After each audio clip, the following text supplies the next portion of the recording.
we'll guide you through how to use the Wix 51334. If you find this helpful, consider subscribing and liking the video. First, go to the Wix website and log into your account. Once you're logged in, you'll be on your dashboard. Look for the My Sites section and click on it to view the list of your websites.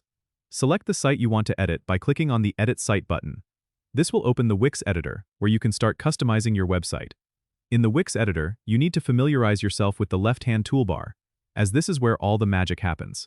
You'll see options like Pages, Background, Add Elements, and Marketing and SEO. To add a new page, click on Pages, and then Add Page. You can choose from a variety of templates, or create a blank page. After selecting a template, you can customize it by clicking on any element you want to change. For instance, click on Text to edit the font, size, or color. If you want to add images or videos, go to Add Elements, and drag the desired element onto your page. For SEO settings, click on Marketing and SEO to optimize your site for search engines. You can input keywords, update meta descriptions, and more. Once you've made all your changes, don't forget to preview your site by clicking the Preview button at the top right.